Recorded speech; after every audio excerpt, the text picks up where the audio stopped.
여러분들도 이미 아시는 단어이긴 합니다만은 모순이라는 한자가 있습니다.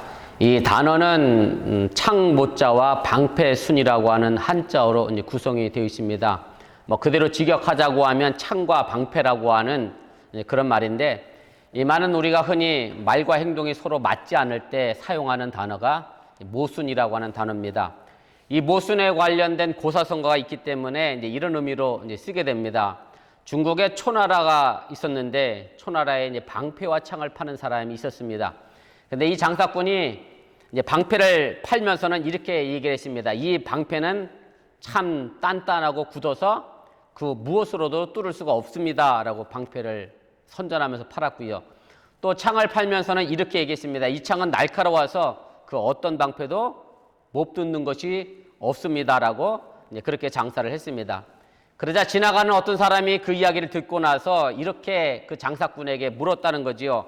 그러면 당신이 파는 창으로 당신이 파는 방패를 뚫으면 어느 것이 뚫리고 어느 것이 안 뚫리겠느냐, 어떻게 되겠느냐라는 질문을 하게 됩니다. 그러자 이 장사꾼이 아무 대답도 하지 못했다라고 하는 얘기입니다. 결과적으로 말씀드리자고 하면 뚫리지 않는 방패와 못 뚫는 것이 없는 창은 같이 공존할 수 없기 때문에 그렇습니다. 제가 서론의 모순에 관한 이야기를 소개한 것은 오늘 설교 제목이 어찌 보면 모순 같기 때문에 제가 그렇습니다. 거친들이라는 것과 은총이라는 것이 과연 같이 공존할 수 있을까라고 하는 말씀입니다. 지금 세계적으로 특히 미국에서 코로나와 바이러스 때문에 많은 사람이 목숨을 잃었고 또 이로 인해 경제적 손해는 말로 할 수 없을 정도로 그 피해가 이제 심각합니다. 그런데 이 바이러스가 코로나가 이름이 붙여진 것은 이 바이러스가 코로나 모양처럼 생겼기 때문에 이 바이러스 이름이 코로나가 됐습니다. 원래 코로나라고 하는 것은 태양의 표면 바깥쪽에서 밝게 빛나는 왕관 모양의 불꽃을 가리켜서 코로나라고 이야기합니다. 이 바이러스 모양이 그렇게 불꽃 왕관처럼 생겼기 때문에 그래서 코로나 바이러스라고 하는 이름이 이제 붙여지게 됐는데, 그래서 이 코로나라고 하는 것이 우리에게는 무서운 전염병이기도 하지만 또 한편으로 생각해 보면 밝고 아름다운 왕관이기도 하다는 그런 말씀입니다. 우리 인간의 삶에는 바로 거친들과 은총이 함께 공존되어 있습니다.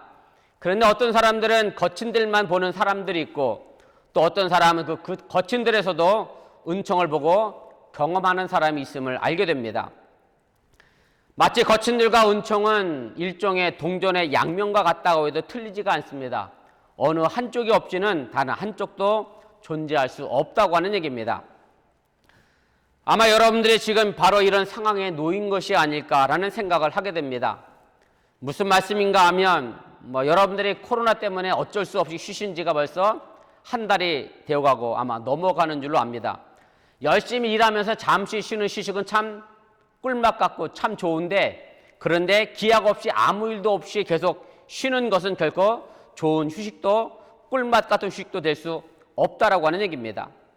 저는 오늘 이 거친들의 은총이라고 하는 이 제목의 말씀처럼 우리가 살아가는 삶의 모습이 힘들고 어려운 것은 분명 사실이지만 그러나 그 안에서 참된 휴식과 안식을 얻을 수 있는 은총 또한 존재한다고 하는 사실을 여러분들이 기억하시고 우리들의 인생의 삶을 비춰보면서 오늘 이 말씀을 통하여 함께 은혜 나누기를 원합니다.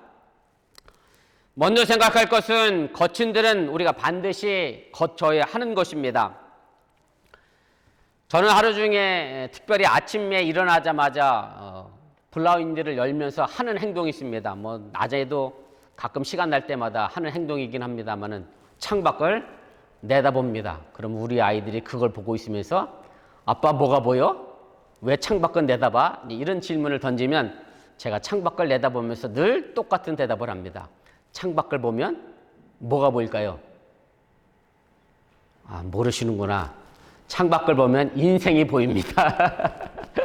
저는 창밖을 내다보면서 아이들에게 인생이 보인다, 이제 그런 얘기를 하곤 합니다.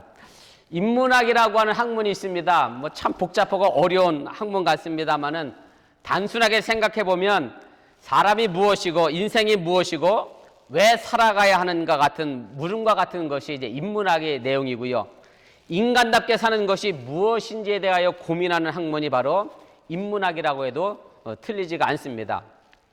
그런데 이런 질문에 대해서 답을 나름대로 인문학자들이나 철학자들이 내놓고 있습니다마는 각 개인의 형편과 처지가 다 다르다 보니 그 답이 내 답이다 하고 속을 뻥 뚫을 만큼 내 마음에 맞는 답을 찾기란 결코 쉽지가 않습니다. 그래서 인문학에서는 이런 이야기를 합니다. 질문은 틀리지가 않는데 우리가 질문하는 건 틀리지가 않습니다. 인생이 뭔지, 제가 창밖을 내다보면서 저천은 왜 지금 이 시간에 나가는지, 또 뭐 풍경을 바라보면서 하나님이 창조하신 세상을 바라보는 그런 모습 속에 질문은 틀리지가 않는데 그 질문에 대한 답은 틀릴 수 있다가 인문학자들이 대답하는 그런 말이라고 합니다. 사람들이 인생을 살아가면서 자신들이 당면한 문제에 대해서 명확한 답을 찾기를 원하지만 딱히 찾아낼 수 없는 것이 있는데 바로 거친들과 같은 고난이라고 하는 얘기입니다. 물론 이 고난이라고 하는 거친들은 누구에나 있는 것이긴 한데 입장과 상황이 다 다르다 보니 내가 경험한 것이 다른 사람에게도 정답이라고 할 수 없는 것들이 너무나 많이 있다라고 하는 얘기입니다. 제 자신의 이야기를 하고자 한다고 하면 저도 대장암 수술하고 회복하면서 제게 이런 질문을 던져본 적이 있습니다. 왜 하나님이 내게 암이라고 하는 질병을 주셨을까라고 답을 찾으려고 기도하고 고민을 했습니다마는 막상 고난을 당하고 있는 현실의 삶의 모습 속에서는 그 답을 찾아내기란 쉽지가 않았다라고 하는 얘기입니다. 그런데 제가 지금 분명하게 말씀드릴 수 있는 것은 하나님이 저를 지금 이 자리에 세우기 위해서 제게 암이라고 하는 병을 주셨다라고 하는 사실입니다. 아마도 그때 제게 암이 걸리지 않았다라고 하면 저는 지금 이 자리에 있지 않았을 것이고 또 다른 모습으로 아마 다른 자리에 서 있었을 겁니다. 그래서 하나님이 저를 지금 이 자리에 있게 하기 위하여 일련의 여러 과정들을 겪게 하셨다라고 하는 얘기고 여러분들이 당한 고난도 마찬가지일 겁니다. 지금 당장은 내게 주어진 고난의 답을 찾을 수 없지만 훗날 뒤집어 보면 하나님이 나를 여기로 인도하시기 위하여 우리의 삶의 고난을 주셨다고 하는 사실을 깨닫게 된다라고 하는 얘기입니다. 우리가 이 땅에 사는 한 우리 모두는 거친들이라고 하는 고난을 피해갈 수가 없습니다. 지금도 우리는 코로나 때문에 모두가 거친들과 같은 그런 어려운 상황에 놓여 있는 것이 사실입니다. 그래서 우리는 고난을 피하고 싶어 합니다. 그리고 더 좋은 환경에서 살고 싶어 합니다. 그러나 이 거친들이 하나님의 뜻이라고 하면 우리는 그곳에 머물러 있어야 하고 그것이 바로 신앙인의 순종임을 또한 믿으시기를 바랍니다. 구약성서에서 하나님의 약속을 하나로 말하라고 한다고 하면 그것은 젖과 꿀이 흐르는 가나안 땅이라고 해도 틀리지가 않습니다. 하나님은 믿음의 조상들에게 한결같이 젖과 꿀이 흐르는 가나안 땅을 약속했습니다.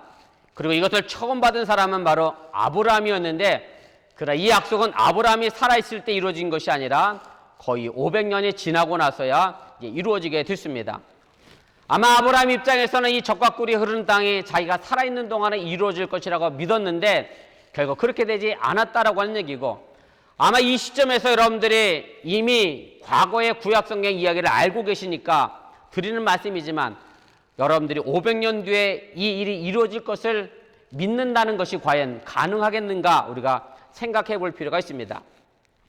그런데 아브라함은요 이것을 믿고 나그네 길을 가게 됩니다. 그 아들 이삭도 그 아들 야곱도 그리고 아들 요셉도 그 길을 따라 가게 됩니다. 100년 정도 땅 한 편 없는 나그네 삶을 살게 됩니다. 그리고 형편이 좀 나아지려고 했는데 오히려 가뭄 때문에 이집트의 노예가 되고 맙니다. 그리고 자그마치 애굽에서 400년 가까이 노예 생활을 하게 됩니다. 그리고 하나님은 마침내 모세를 통하여 출애굽하여 가나안 땅으로 향하게 합니다. 그러나 그 길도 만만치가 않았습니다. 여러분들이 아시는 것처럼 40년의 광야 생활을 했고요. 그 과정에서 목마르고 배고프고 지칠 때마다 이스라엘 백성들은 다시 이집트로 돌아갔다고 난리치는 것을 우리가 보게 됩니다. 이스라엘 백성들은 불평의 내용을 요약하자고 하면 이렇습니다. 차라리 노예 생활이 낫다는 겁니다. 배고프고 목말라 죽는 것보다 애굽에서 노예 생활로 사는 것이 더 낫다라고 불평했다라고 하는 얘기입니다.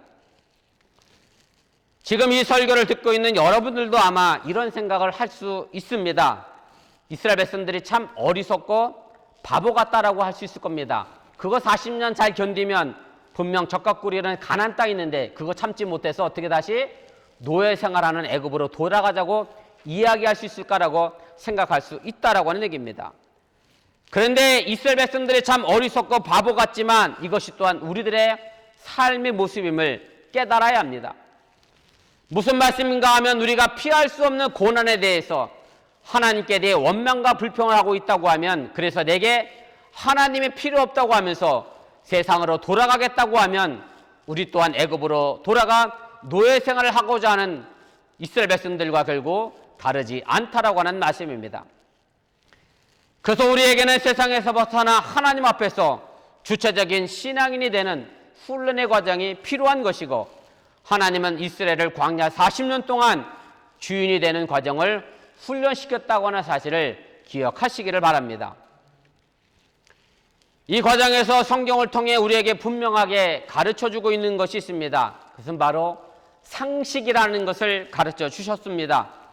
무슨 말씀인가 하면 젖과 꿀이 흐르는 땅을 가기 위해서는 바로 거친 들판 광야를 거쳐야 한다라고 하는 상식입니다.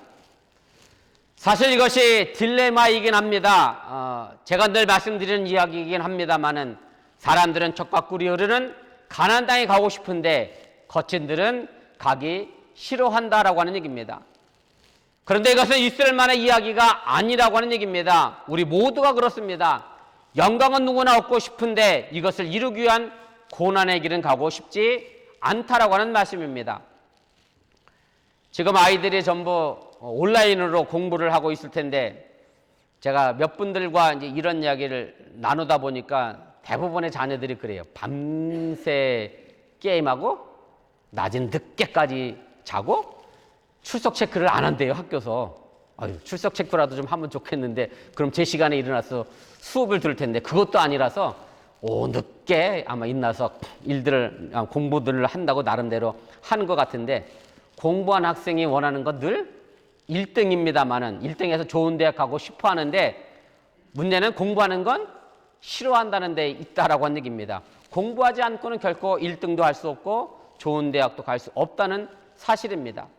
그래서 이 거친 들이라고 하는 것은 반드시 우리가 거쳐가야 하는 길이라고 하는 사실을 여러분들이 잊지 마시길 바랍니다.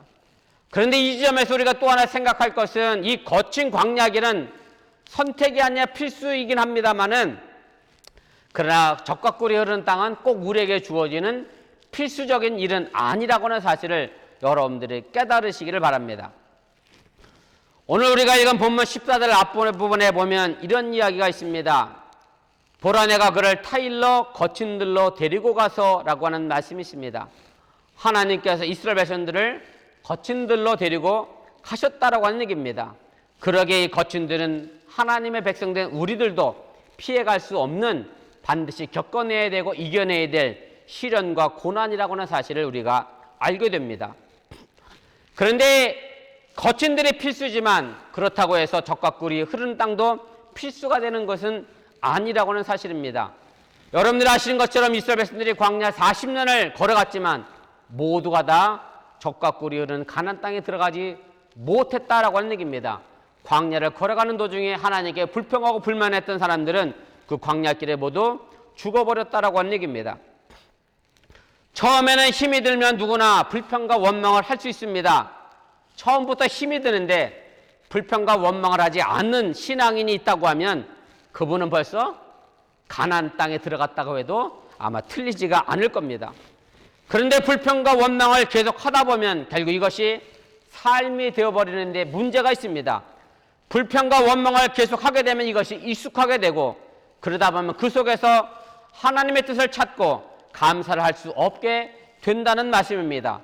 결국 이런 사람들은 젖과 꿀이 흐르는 가나안 땅에 들어가지 못한다라고 하는 말씀입니다. 하나님께서 거친 들로 우리를 몰 때는 그 이유가 있습니다. 거기에는 바로 깨우침이 있고 배움이 있다라고 하는 사실입니다.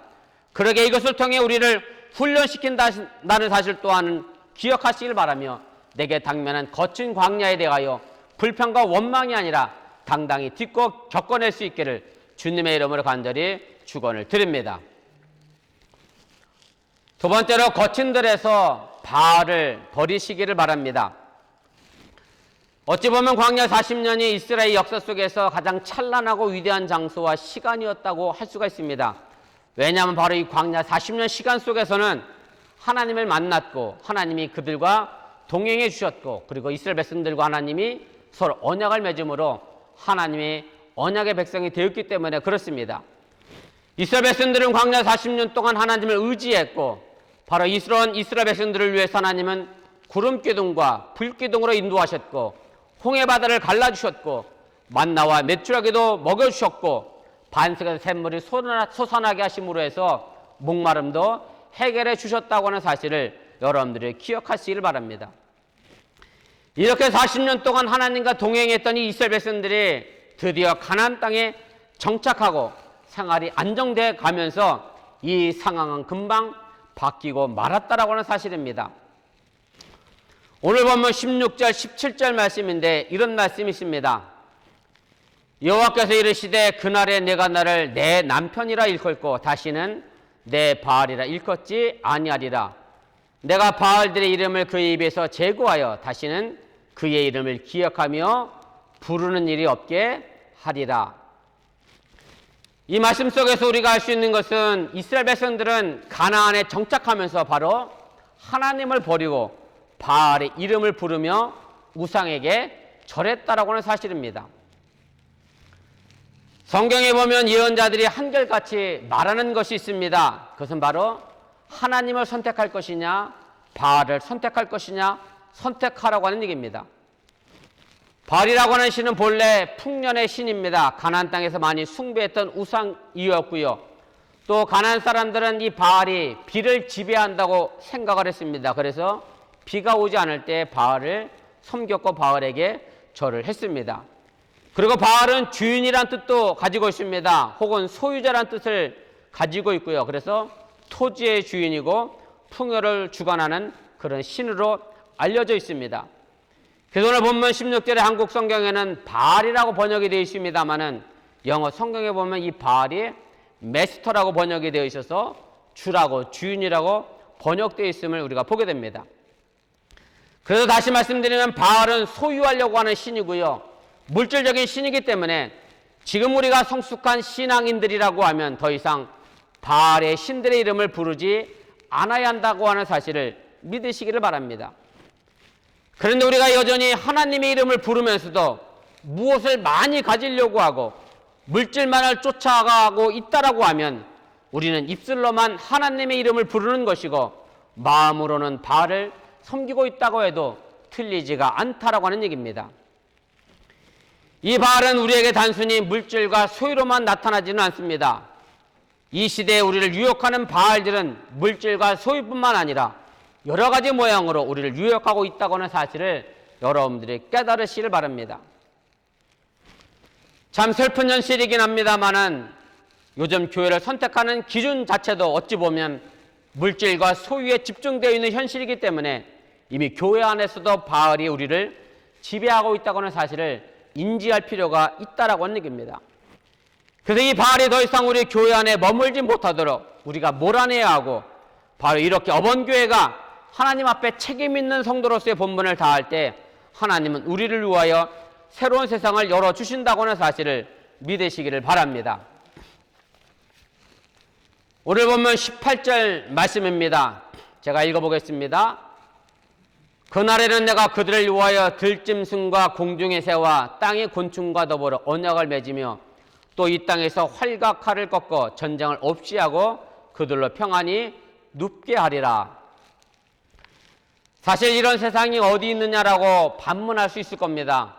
그러나 바로 이런 세상이 교회여야 하고 교회가 바로 이런 삶을 경험하는 곳이어야 한다는 사실을 여러분들이 믿으시길 바랍니다.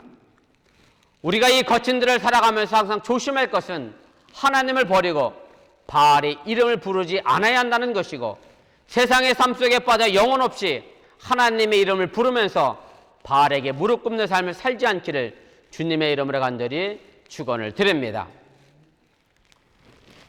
세 번째로 거친들을 은총의 자리로 바꾸시기를 바랍니다. 제가 앞서 말씀을 드렸던 것처럼 하나님이 우리를 이끌어 가시는 이 거친들은 그저 고난과 환난만 있는 것이 아닙니다. 하나님이 이스라엘 백성들을 광야에서 인도하시면서 하나님의 은혜와 복도 함께 주셨다고 하는 사실을 기억하시기를 바랍니다. 그래서 오늘 보면 14절에 있는 것처럼 거친 들에서 바로 하나님의 위로의 말씀이 들려진다라고 하는 사실입니다. 보라, 내가 그를 타일러 거친 들로 데리고 가서 말로 위로하고, 이렇게 되어 있습니다.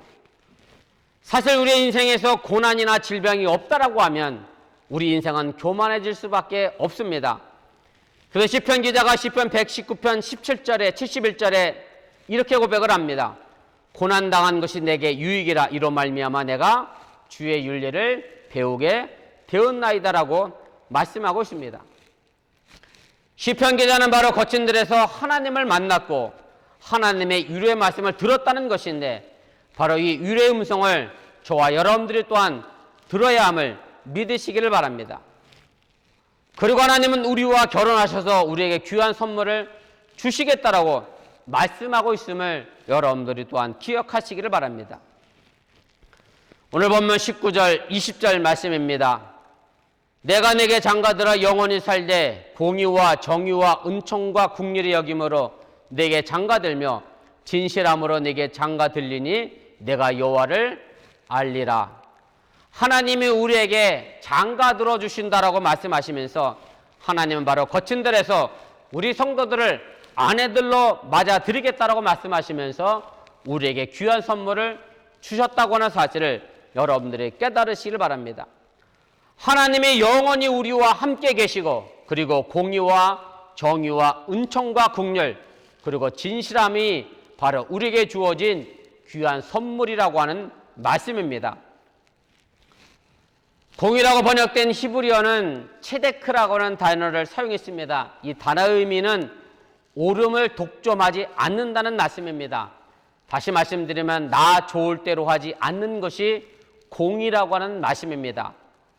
정의라고 번역된 미슈파트는 이런 의미를 가지고 있습니다. 똑같은 조율을 사용하는 것이라는 의미를 가지고 있습니다. 다시 말씀드리면 기분 따라 내 기준을 마음대로 바꾸지 않는 것이 정의라고 하는 얘기입니다.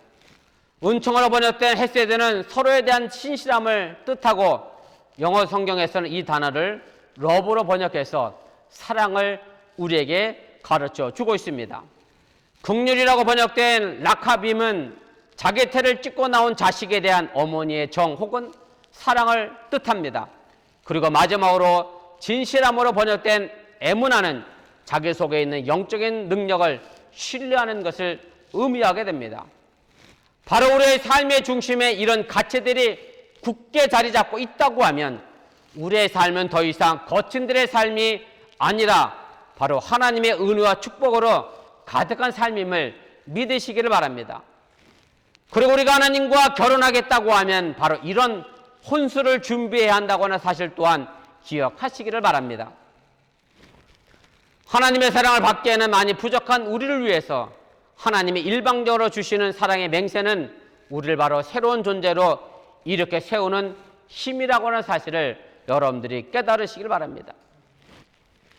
근본적으로 여러분들이 자녀들을 야단치고 혼낼 때가 있습니다. 그런데 야단치고 혼낼 때 그것을 가지고는 그 사람을 제대로 변화시켜낼 수는 없습니다. 야단을 치고 혼낼지라도 그 안에 사랑이 있어야 하고, 또한 야단을 맞는 사람도 그것을 사랑으로 받아들일 때 그 사람이 변화될 수 있다라고 하는 얘기입니다.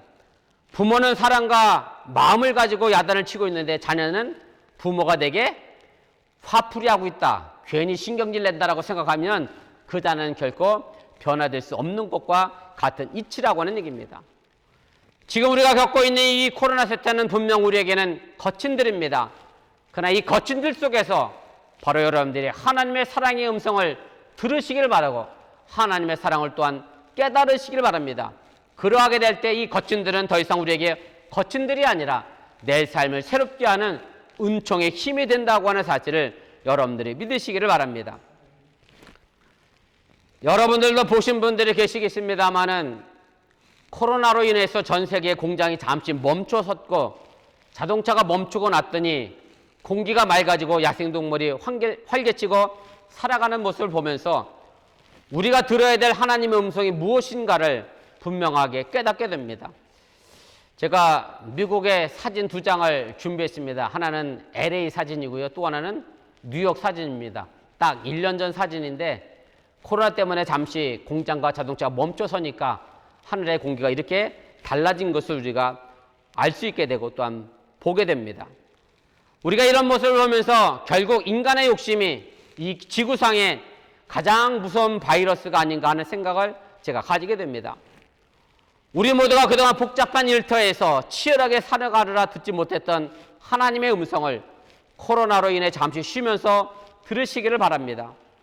그동안 삶의 무게와 군더더기를 내려놓고 하나님이 주시는 결혼 선물을 받는 아름다운 빈들의 시간이 될 수 있기를 주님의 이름으로 부탁을 드립니다. 일본의 유명한 신학자 우찌무라 간조의 연말이라고 하는 기도문으로 오늘 말씀을 제가 마치려고 합니다. 나의 요구를 다 물리치시고 나의 소원을 다 파하시고 당신의 뜻을 이루신 것을 감사합니다. 만일 내 소원이 그대로 이루어졌더라면 나는 거만해지고 밉살스러운 사람이 되어 하나님과 사람 앞에 아무 소용이 없는 존재가 되었을 것이기 때문입니다. 알고 보면 우리가 이 세상에서 실패와 좌절의 두려움 속에 있는 것은 우리가 하나님의 청원을 받아들이지 않았기 때문입니다. 지금 지나고 있는 이 거친들을 통해 우리 어번교와 여러분들이 신앙에 더욱 성숙해질 수 있기를 주님의 이름으로 간절히 부탁을 드리고 이 거친들에서 하나님의 사랑의 음성을 듣고 더욱 신앙으로 건강해질 수 있기를 주님의 이름으로 간절히 축원을 드립니다. 우리 기도하겠습니다.